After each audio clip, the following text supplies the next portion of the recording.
Alright, let's dive into this because it's not just a game, it's a statement.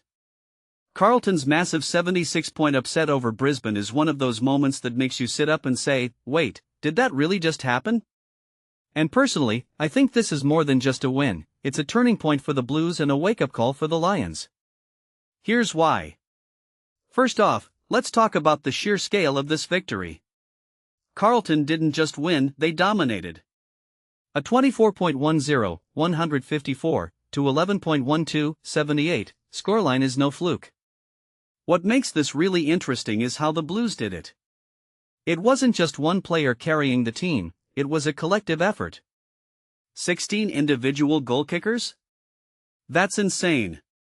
In my opinion, this is the kind of spread that shows a team firing on all cylinders, and it's a massive credit to Josh Fraser's coaching.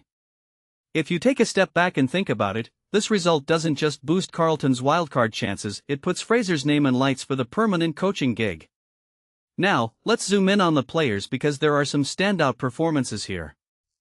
Jagga Smith, for instance, was unreal.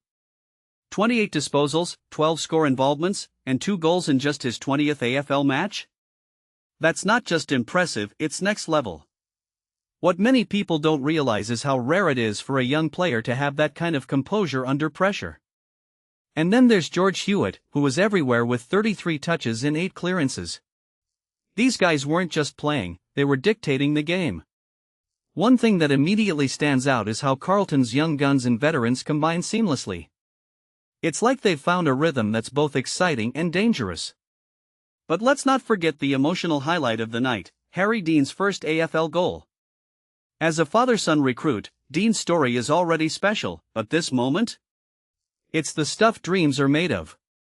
Marvel Stadium erupting as he snapped that goal, it gave me goosebumps. What this really suggests is that Carlton's future isn't just bright, it's here. And the fact that Dean and Wade Dirksen held down the defense without Jacob Whitering? That's a massive tick for the Blues' depth. Now, let's flip the coin and talk about Brisbane because, honestly, this loss raises a deeper question. Are the Lions showing cracks under pressure? Chris Fagan's decision to move Eric Hipwood into the backline was bold, but it backfired. Hipwood struggled against Kemp and McKay, and it's not hard to see why.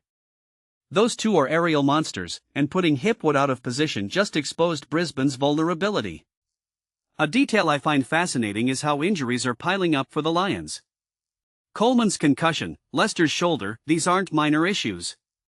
With a few key players out, Brisbane's defense looks shaky, and that's not a good sign heading into the finals. What makes this upset even more significant is the context. Brisbane's 7-match winning streak snapped, their top 2 finish in jeopardy. This isn't just a loss, it's a reality check. From my perspective, this game is a perfect example of how momentum can shift in an instant. Carlton came in as underdogs and left as contenders. Meanwhile, Brisbane's aura of invincibility took a hit. This raises a deeper question: can the Lions regroup, or is this the start of a slide? Finally, let's talk about the bigger picture. This game wasn't just about 4 points, it was about narratives. Carlton's resurgence, Brisbane's vulnerabilities, Fraser's coaching credentials, it's all connected. Personally, I think this is the kind of game that defines a season. It's not just about who won or lost, it's about what it means moving forward. So, here's my closing thought: if Carlton can maintain this level of play, they're not just wildcard contenders, they're a threat to anyone. And for Brisbane? This is a wake-up call they can't ignore. What do you think?